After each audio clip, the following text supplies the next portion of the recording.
শুভ সকাল আমার প্রিয় বন্ধুরা, কেমন আছো সবাই? আশা করছি সকলে অনেক বেশি ভালো আছো। আমরাও না বেশ ভালো আছি। ভারতের ছোট্ট একটি গ্রাম থেকে আমি রূপা, ব্লগার রূপা চ্যানেলে সকলকে স্বাগত জানিয়ে আজকের ব্লগটি শুরু করছি। ভোর 5টা থেকেই কাজগুলো শুরু করে দিলাম। আর দেখো, প্রথমে আমার উঠোন সরু রাস্তা থেকেই শুরু করলাম। গ্রামের প্রত্যেকটা বউরাও কিন্তু একদম 5টা থেকে কাজ শুরু করে। এখানে 5টা বাজলেই দেখতে পারবে প্রত্যেকটা ঘরের আস্তে আস্তে দরজা খুলছে, আর তার সঙ্গে শুরু হয়ে যায় আমাদের জীবনযুদ্ধ। তো এখানে হতে পারে গ্রাম, কিন্তু প্রত্যেকটা বাড়ির বউরাই কোনো না কোনো কাজের সাথে যুক্ত আছে। হতে পারে কেউ মাঠে ঘাটে কাজ করছে, আবার কেউ কেউ যে কোনো একটা হাতের কাজ নিয়ে পড়ে আছে, সেখান থেকে আলাদা একটা ইনকাম হয়। কারণ আমরা সবাই জানি, আমরা মেয়েরা যে ঘরের কাজের সঙ্গে শুধু থাকলে কিন্তু আলাদা করে আমরা কোনো ইনকাম করতে পারি না, আমাদের হাতটা ফাঁকা থাকে। আর এই যে ঘরের কাজের পাশাপাশি একটু কষ্ট করে সময় বার করে যে কোনো একটা হাতের কাজ করি, তাতে কিন্তু আলাদা একটা ইনকাম আসে। আর সেইটা দিয়ে নিজেদের ছোটোখাটো শখগুলো পূরণ হয়, আর বাচ্চা কাচ্চাদের চাহিদাগুলো কিন্তু আমরা পূরণ করতে পারি। তো এই মতে প্রত্যেকটা বাড়ির বউরাই কিন্তু কোনো না কোনো কাজ করে। ভোর থেকে কাজগুলো শুরু করে ওই 7টা-8টার মধ্যে সবটা শেষ হয়ে যায়, তারপরে যে যার মতন কাজ শুরু করে দেয়। তো এরকম একটা রুটিন মাফিক সবার সঙ্গে চলতে পারলে না, আমিও একদম সকাল সকাল সব কাজকর্ম শেষ করে নিতে পারি। আমাদের যখন আগে অন্য একটা পাড়ায় বাড়ি ছিল, তার মানে এই গ্রামেই অন্য পাড়ায়, ওখানকার মানুষ দেখতাম একটু লেটে উঠতো, রান্না খাওয়া সবটাই লেটে করতো। কিন্তু যখন এই পাড়ায় আসলাম, অনেকটা ভিতরে এই জায়গাটা, এখানে দেখলাম আরেকটু অন্যরকম। এখানটায় উনানে রান্না বেশি। তারপরে দেখা যায় যে অনেক ভোর ভোর মানুষ ঘুম থেকে ওঠে। ওখানে যেরকম 7:30 প্রায় 8টা বেজে যেত সবারই উঠতে।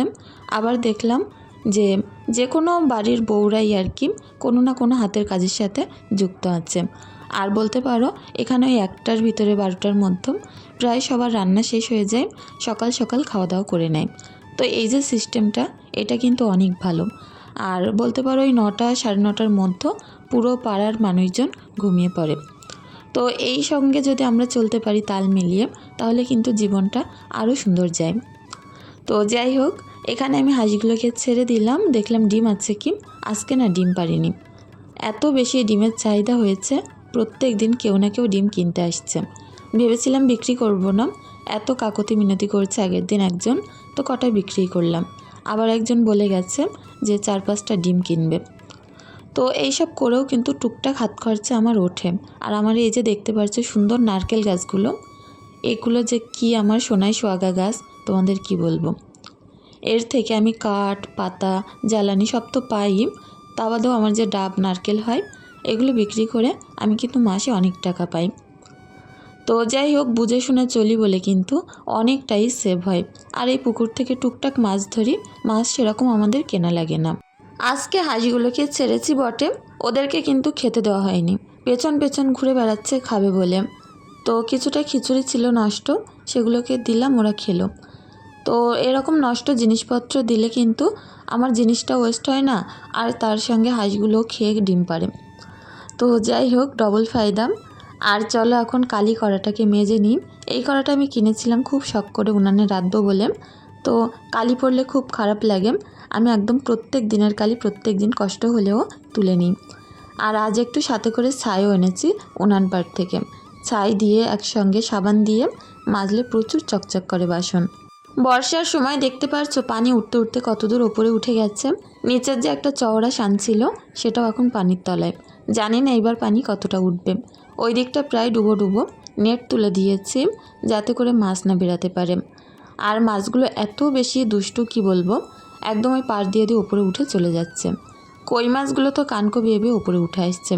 প্রায় আমরা এখানে 4-5টা করে কই মাছ পাচ্ছি। শোল মাছগুলো প্রায় সবই বেরিয়ে গেছে। বর্ষার পানি পড়লে না একটা শোল মাছও পুকুরে থাকে না। আবার দেখা যায় ওই চৈত্র বৈশাখ মাসে যখন পুকুর ছেঁচি, তখন আবার দুটো একটা কোথা থেকে চলে আসে। তো আমি কাল দেখলাম আমাদের উঠোনে একটা মাছ ঘুরে বেড়াচ্ছিল, শোল মাছ। অল্প পানির মধ্যে ধরার চেষ্টা করলাম, লাফ মেরে আমাদের আর একটা হলে পালিয়ে গেছে। তো বর্ষাকালে এই মাছ ধরাধরি এই জিনিসটা প্রচুর ভালো লাগে। অন্যবার বর্ষাকালে তো হাঁটু সমান করে পানি থাকে, প্রচুর মাছ চলাচল করে উঠোন দিয়ে। এইবার আর সেই জিনিসটা হলো না। আমি আমার হাজব্যান্ডকে বারবার করে বলছিলাম যে দেখো এইবার আমরা এত টাকা কষ্ট করে মাটি তুললাম, এত খরচ করলাম, উঠানটা উঁচু করলাম কিছু জায়গা, আর এইবারই পানি উঠলো না। আর অন্যবার এমন পরিস্থিতি ছিল মাটি তোলার মতো কোনো রকম অবস্থাই ছিল না, আর রাস্তাটা ছিল নিচু, কি ভোগান্তি না ভুগেছি। তো যাই হোক, অনেক ভালো লাগে এরকম হালকা বৃষ্টি। একদিন বৃষ্টি হচ্ছে, একদিন থেমে থাকছে, রাতে হালকা বৃষ্টি হচ্ছে, সকালে শুকনো, কী যে ভালো লাগছে। আমার উঠোনের কোনায় দেখো পানিও কিন্তু উঠে গেছে, আর সেখানে হাঁসেরা গা ধুচ্ছে। উঠোনটা পরিষ্কার করতে হবে, কাদা প্যাচপ্যাচে উঠোন পরিষ্কার করা যায় না, ওই কারণে ঝাড়ু দিতে পারছি না। এখন চলে এসেছি ঘরে, তো ঘরের কাজকর্ম তো করতেই হবে। আমি না ঘুম থেকে উঠে খাট থেকে নামার সময় যা দুটো একটা কাঁথা ছিল খাটে বাইরে মেলে দিয়েছিলাম, আর বালিশ কাটা এক জায়গায় করে রেখেছিলাম। তবে খাটটাকে টানটানও করিনি, আর এমনিও গোছাইনি। তো জাস্ট জানলাগুলোকে খুলে দিয়েছিলাম, একটু সুন্দর হাওয়া হোক আর ঘরটা যেন সুন্দর থাকে। বাইরের এই যে ফ্রেশনেস হাওয়াটা ঘরের ভিতর দিয়ে সকালবেলা প্রবেশ করলে একটা আলাদাই মনে কিন্তু শান্তি আসে। আর দেখবে আমরা যারা প্রকৃতি প্রেমী, যারা প্রকৃতির সঙ্গে একদম মিশে গেছি, তাদের তো এই জানলা খোলাটা অভ্যাসে পরিণত। আমারও সেই রকম, যেখানেই যাই না কেন। তো অনেকবার এরকম হয়েছে, ঘুরতে গেছি, ফ্ল্যাট ভাড়া নিয়ে থেকেছি, তবে ওই জানলা খুলতে পারি না, বদ্ধ জীবন। এই জিনিসটাকে মানতে গিয়ে অনেকটাই কষ্ট হয়। তো চলো, খাটটাকে এখন পরিষ্কার করে টান করে নিয়েছিলাম, তারপর এক জায়গায় দেখছি একটু কুকচে গেছে, এটাকে ঠিক করে নেব। বেডশিটটা কিন্তু আমি বেশি পাতিনি, কালারটা কেমন যেন ফেড হয়ে গেছে, দেখতেও খারাপ লাগছে। দেখি কালকের দিকে তুলে দেব, দিয়ে অন্য বেডশিট পাতবো। ঘরে একটু লাইট কালারের বেডশিট হলে দেখতে ভালো লাগে সাদা কালারের ঘরে, আর যে ডিপ কালার ঘরগুলো হয় তাতে তো ডিপ কালারই মানায়। ভাবছি ঘরটায় কালার করে নেব।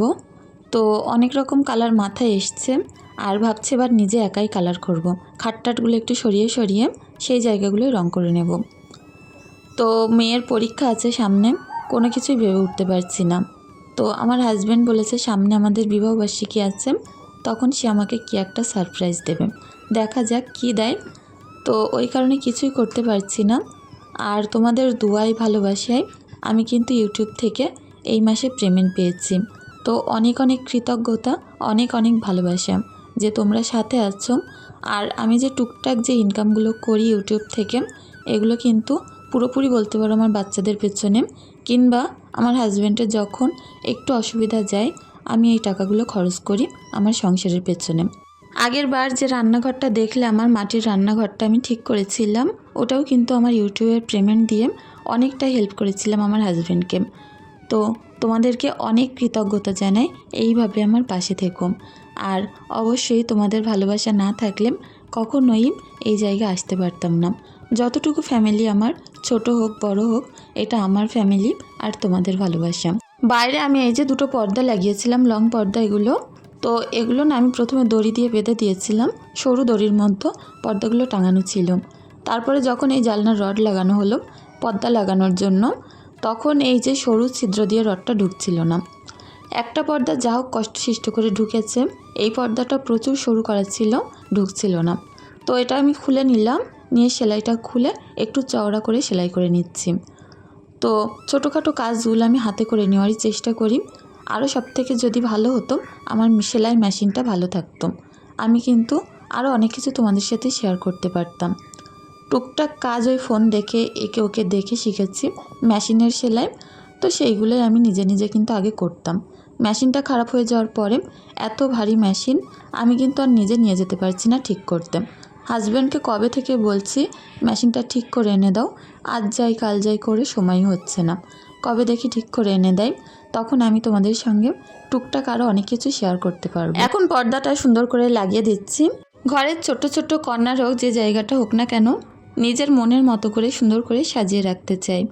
আর হয়তো খুব দামি আসবাবপত্র, কোনো ফার্নিচার নেই, যতটুকু আছে সেইটুকু দিয়েই না সুন্দর করে পরিষ্কার পরিচ্ছন্ন করে সাজিয়ে গুছিয়ে রাখার চেষ্টা করি। তো চলো, এখন পর্দাটাকে গুজে দিচ্ছিলাম, আর তক্তপোষটাকে টেনে একটুখানি এদিকে সরিয়ে এনে ভালো করে বেডশিটটাকে ঝেড়ে দেব।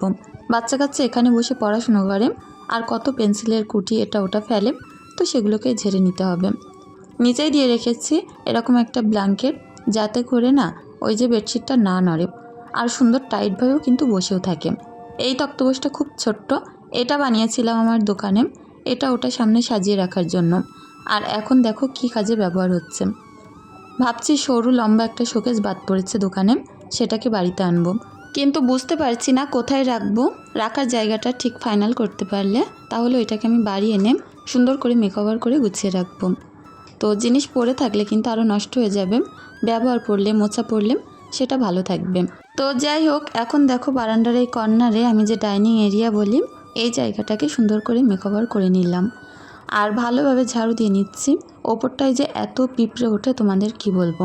গ্যামাক্সিন পাউডার চক দিচ্ছি, তারপরেও কমছে না। ঘরটার যদি মেঝেটায় একটা ম্যাট পাতিয়ে নিতে পারতাম দেখতে হয়তো আরও ভালো লাগতো, কিন্তু সব কিছু সময়ের সঙ্গে মানিয়ে চলতে হয়। কখন এই সময়টা আসে দেখি ঘরগুলোর ম্যাট কিনবো আর সবটা পাতিয়ে দেব। এখানে বসে আমার মেয়ে এক্ষুনি বই পড়ছিল, উঠে গেছে, যার কারণে সব কিছু এলোমেলো আছে। রবিবার দিন মানে কিন্তু বাচ্চা কাচ্চার বাড়ি থাকা, স্কুল ছুটি আর নানান রকমের আবদার, খাবার দাবার তৈরি, এরকমই আর কি সারা দিনটাই কেটে যায়। তো পরীক্ষার সময় এমনিতেও পড়তে তো হচ্ছে, তার পাশাপাশি নানান আবদার সেগুলোও মেটাতে হচ্ছে। তো আমি হয়তো এই ব্লগটা তোমাদের সঙ্গে সোমবার দিন দিতে পারবো, কারণ দেখো রবিবার দিন শ্যুট করে এডিট করে আমি ভেবেছিলাম পোস্ট করব, কিন্তু করতে পারিনি। তো প্রত্যেকটা দিন আমি তোমাদের সঙ্গে বলি কাজের জন্য টাইমে ভিডিওই আপলোড করতে পারিনি। আর তোমরাও এই কথাটা শুনতে শুনতে অনেক নাজেহাল হয়ে যাও। তোমরা আগের দিনের ব্লগে অনেকে আমাকে বলেছিলে ঈশাকে সাবধানে রেখো, এই টাইমটা কিন্তু খুব খারাপ। আর দেখো বলতে না বলতেই সেই খারাপ সময়টা এসে গেছিলো। তো এই কটা দিন ধরে যে কি পরিমাণে জ্বর, না রাতে ঘুমাতে দেয় না দিনে বসতে দেয়, কোনো কাজ করতে পারি না। আর আগের দিন না পেরে ওর পাপাই রান্না করেছে রাতে বাড়িতে এসে। আমি তো জাইমাই রান্না করেছিলাম দুপুরে, তো তার মাঝে ভিডিও কিভাবে করি বলো। তো বাচ্চা কাচ্চার শরীর খারাপ থাকলে আর যে বাড়িতে একা মানুষ সব কিছু দেখাশুনো রান্নাবান্না কাজকর্ম করে থাকে, সেই বাড়ির অবস্থা কেমন থাকে বলো। তো যার কারণে আমি তোমাদের সঙ্গে রবিবার দিন ভিডিও দিতে পারিনি। তো যাই হোক, আমারও অনেক মন খারাপ লাগে যখন তোমাদের সঙ্গে আমার কথাবার্তা সাক্ষাৎ কিছুই না থাকে, অনেকটা ইউটিউব থেকে সাইডে হয়ে যায়, খুব খারাপ লাগে। তো চলো এখন জামা প্যান্টগুলো ভাঁজ করে নিলাম। অনেক জামা কাপড় ছিল, একটু নতুন জামা কাপড়, এগুলো মেয়ের স্কুলে পড়ে যায় আর বাড়িতে এসে একটু সার্ফের পানিতে ধুয়ে দিই। তো সেগুলো এখন ভাঁজ করে তুলে দিচ্ছি। এই কটা দিন কিন্তু দিনের বেলা বেশ রোদ্দুর দিচ্ছে, যার কারণে জামা কাপড়গুলো না আর শুকাতে কোনো রকম কষ্ট হচ্ছে না। আর যেগুলো রেগুলার ইউজ করি সেগুলো আমি তো এই ক্যাবিনেটের মধ্যেই রাখি। নাইটিগুলো সব এই ক্যাবিনেটে রাখলাম আর মেয়েরগুলো নিচের তাকে রাখলাম। তানিয়াস ফ্যামিলি ব্লগ প্রোফাইল থেকে বোন আমাকে বলেছ তোমার ভিডিও আমি দেখি, খুব ভালো লাগে, আমাকে একটু সাপোর্ট করো। অবশ্যই গো, আর দোয়া রইল, এগিয়ে যাও। SM সিম্পল হাউসওয়াইফ প্রোফাইল থেকে বোন আমাকে বলেছ রূপাদি তোমার ভিডিও খুব ভালো লাগে আর প্রত্যেকটা কাজকর্ম খুব ভালো হয়, যার কারণে তোমার ভিডিও দেখি। আর ভালো থেকো, আজকের পুরো ভিডিওটা দেখে নিলাম। অনেক অনেক ভালোবাসা রইল গো, এইভাবেই পাশে থেকো। জান্নাত যারা প্রোফাইল থেকে বোন বলেছ অনেক সুন্দর ভিডিও বানান আপনি আর ভালোও লাগে, কিন্তু আমার ভিডিওয় ভিউজ হয় না, আমি এত ভালো ভিডিও বানাই। কষ্টের ফল কিন্তু কখনোই বিফলে যায় না, অবশ্যই হাল ছেড়ো না, দেখবে একদিন সফল হবে। বাকি প্রোফাইল থেকে বোন আমাকে বলেছ দিদিভাই তোমাদের যে দোকান ছিল না ওটা কি আর চালাও না? না গো, ওটা বন্ধই পড়ে আছে, আর চালানো হয় না। কে চালাবে বলো? হাজব্যান্ড তো বাড়িতেই থাকে না, আর আমি সারাদিন সংসারের কাজকর্ম, মেয়েদের স্কুল, সন্ধ্যাবেলা টিউশনে নিয়ে যাওয়া, এইগুলো করতে করতেই না দিন পার হয়ে যায়। জয়নাব খাতুন প্রোফাইল থেকে বোন বলেছ আমি তোমার ভিডিও রোজ দেখি, কিন্তু কমেন্ট করা হয় না, কেমন আছো বলো? ছোট দুটো বাচ্চা আছে তো কমেন্ট করে উঠতে পারি না। তো তুমি যে পাশে আছো, ভিডিও দেখো, এইটাই অনেক।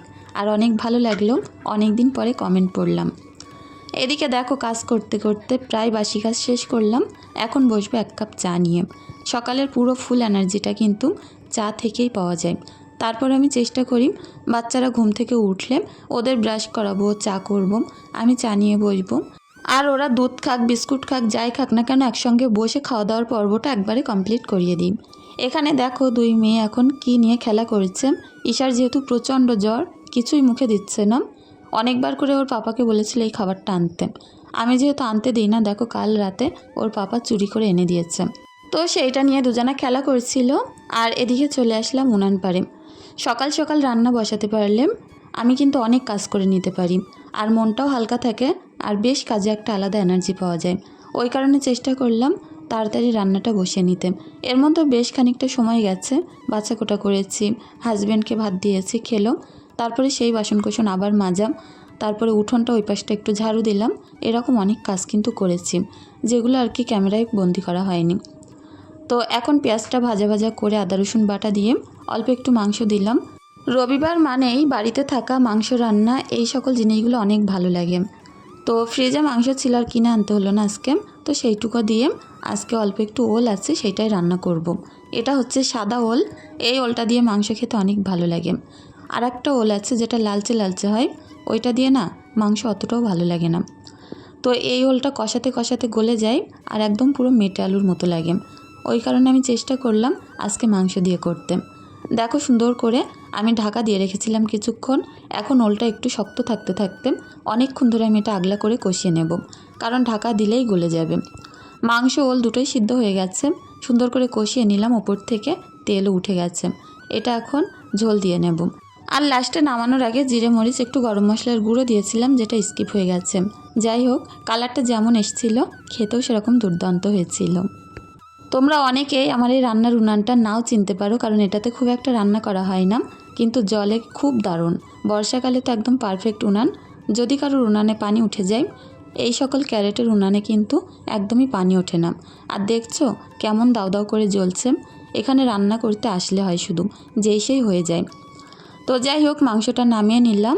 আর এক পিস কই মাছ পুকুরের ওপরে উঠেছিল, সেটাকে ধরে জ্যান্ত কেটে বেছে মেয়েকে পাতলা করে ঝোল বানিয়ে দিচ্ছি। এর মধ্যে জিরে বাটা, আদা বাটা, পেঁয়াজ বাটা এগুলোই দিয়েছিলাম। এই পাতলা ঝোলটা কিছুক্ষণ ঢাকা দিয়ে রাখবো। মাছটা পুরো সিদ্ধ হয়ে ঝোলটা টাইট হয়ে গেলে নামিয়ে নিয়েছি। আর একটু কেওড়ার টক বানিয়েছি। মাছ ঝোল, কেওড়ার টক আর মাংস, এই হচ্ছে আমাদের আজকে দুপুরের রেসিপি। তো চলো, দেখা হচ্ছে সেই বিকালবেলা। এখন বাইরে কটা জামা কাপড় আছে, অন্ধকার হয়ে আসছে, মনে হচ্ছে বৃষ্টিও নামবে। সামনের রাস্তাটায় বাচ্চাদেরকে নিয়ে একটু হাঁটছিলাম। সারাদিন নিজের কাজের জন্য বাচ্চাদেরকে নিয়ে সেরকমভাবে বাইরে বেরোতে পারি না। আর বাইরে বেরালেই তো জানো মানুষের কিন্তু নানান রকম কথাবার্তা। আমাকে নিয়ে গ্রামের মানুষের কত রকম মন্তব্য। আমাকে তেমন দেখতে পাই না, বাইরে বেরালেই জিজ্ঞাসা করে আমি নাকি বাড়ি ছিলাম না কতদিন, আমাকে দেখে না কেউ। তো এরকমই হয়, বাইরে বেরালে অনেক দিন পরে সবাই কিন্তু এরকম জিজ্ঞাসা করে। তো সন্ধ্যায় পুকুরের পাড় ঘেঁষে এরকমভাবে আমাদের ফার্ম বানানো। তো মুরগিগুলোকে তুলে নিলাম, এখন হাঁসগুলো অপেক্ষায় আছে, এদেরকে কখন খাবার দেব তুলে নেব। দেখো কাণ্ড, সন্ধ্যা অন্ধকার নেমে গেছে, রাজহাঁসেদের কোনো পাত্তা নেই। কোথা থেকে আনলাম জানো তো? বিলের পাড় থেকে। সবার হাঁস বাড়িতে উঠে গেছে, আমারগুলোই দাঁড়িয়ে আছে পথ চেয়ে, কখন আমি ডেকে আনবো তারপরে বাড়িতে আসবে। বৃষ্টি পড়ছে ঝিরি ঝিরি, এদেরকে ভিজতে ভিজতে ডেকে আনলাম। আর এত বেশি এরা কথা শুনে, একবার শুধু ডাক দিয়েছি, ব্যাস পেছন পেছন চলে এসছে। এখন গিয়ে খাবার দিলাম। আর দেখো গেটটাও কিন্তু সামনে লাগিয়ে দিলাম। খুব পুরনো জংপরা একটা গেট, কিন্তু প্রচুর কাজের সামনের গেটটা। আর সন্ধ্যায় আমার রাস্তাটা কেমন লাগে জানিও। এত সুন্দর একটা এখানে মনোভাব আসে না, 5 মিনিট বসলেই মনটা ভালো হয়ে যায়। এদিকে পড়ছে ঝিরিঝিরি বৃষ্টি, বৃষ্টির প্রত্যেকটা ফোঁটায় পাপড়িগুলো ভিজে গেছে, দেখতেও না দারুণ লাগছে সন্ধ্যাবেলা। তো এই বৃষ্টি মাথায় কি ভালো লাগে বলো? বাইরে এসছে ভালোই জোরে বৃষ্টি, তো টিপটিপ করে পড়ছিল, এখন জোর হয়েছে। ভাবছি একটুখানি দুধ চা বানিয়ে খাই। তো ছোট মেয়ের শরীর খারাপ আর প্রচুর ঘ্যান ঘ্যান করছে, ও পাপা বাড়িতে আসলো একটুখানি আগে, ওকে নিয়ে চলে গেছে একটু ঘুরতে, কি খায় না খায় আনতে। বড় মেয়ে টিউশনে, যেহেতু ম্যাথ পরীক্ষা আছে সেইটা নিয়ে এখন ব্যস্ত আছে। পরীক্ষার এই কটা দিন কিন্তু এরকমভাবেই চলতে থাকবে। তো সকাল থেকে রাত পর্যন্ত চেষ্টা করলাম কি কি করলাম না করলাম তোমাদের সাথে শেয়ার করতে। এই যে ছোট্ট ছোট্ট কাজকর্ম আমি তোমাদের সাথে শেয়ার করি, তোমরা যে আমাকে এত সুন্দর সুন্দর কমেন্ট করো, সত্যি না সারাদিন পরে এই কমেন্টগুলো দেখে পুরো মন ছুঁয়ে যায়। আমার আজকের ভিডিওটা কেমন লেগেছে অবশ্যই কমেন্টের মাধ্যমে জানিও। যদি কিছু ভালো লেগে থাকে একটা লাইক, একটা কমেন্ট করে দিয়ে যেও। যদি বেশি কিছু ভালো লেগে থাকে সুন্দর একটা মনোভাব জানিয়ে যেও। তো চলো বন্ধুরা, আজকের ভিডিওটি এখানেই শেষ করছি। সকলে অনেক ভালো থেকো, সুস্থ থেকো, টাটা।